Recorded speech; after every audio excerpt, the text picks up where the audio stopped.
Привет, Daniel. Привет, Anya. Nous voilà en Russie et cette vidéo va vous expliquer une petite astuce, même deux petites astuces administratives quand vous voyagez en Russie. Il faut savoir qu'en plus du visa qu'il faut bien sûr obtenir, et il y a une vidéo à ce sujet qui est toujours d'actualité sur le blog, ça n'a pas vraiment changé, donc vous pouvez vous référer là pour avoir un visa.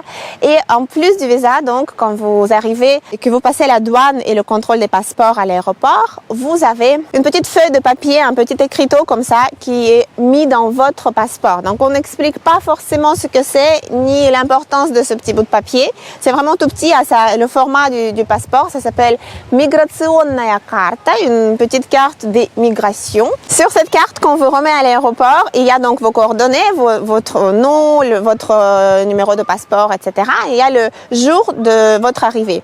Et c'est très très important de garder ce petit bout de papier pendant toute la durée de votre séjour en Russie. Après, à la sortie du pays, ils reprennent le petit papier, tout est en ordre, ils sont heureux à la douane et vous partez tranquillement. Il y a une amie qui vient de faire un séjour en Russie et elle a eu le malheur de perdre ce petit bout de papier à l'arrivée en Russie et elle a fait un petit périple en Russie et pour les 2 dernières nuits d'hôtel, l'hôtel ne l'a pas accepté malgré sa réservation parce qu'elle n'avait pas ce bout de papier. Donc voilà, vous pouvez avoir ne serait-ce que le problème de tomber sur un employé d'un hôtel un petit peu plus zélé que d'autres. En réalité, ce n'est pas très grave et elle a bien pu repartir et elle est rentrée en France. Donc tout va bien, enfin tout peut aller bien aussi. Ce n'est pas non plus...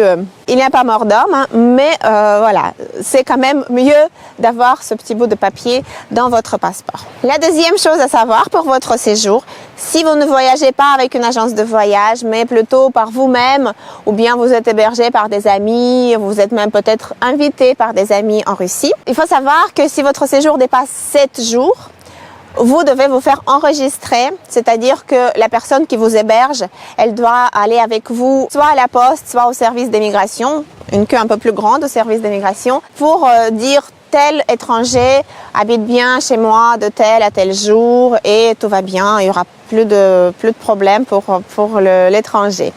C'est ce qu'on a toujours fait quand nous voyagions ensemble. Je t'avais invité, etc. Tu m'accompagnais. Il fallait qu'on mette l'adresse, etc. de ton séjour en Russie. Si tu dors à l'hôtel ou bien si une agence de voyage organise le séjour, normalement ils font ça par défaut. Les hôtels ils le font, mais voilà, on n'est pas forcément à l'hôtel quand on voyage en Russie et c'est important quand même de le savoir.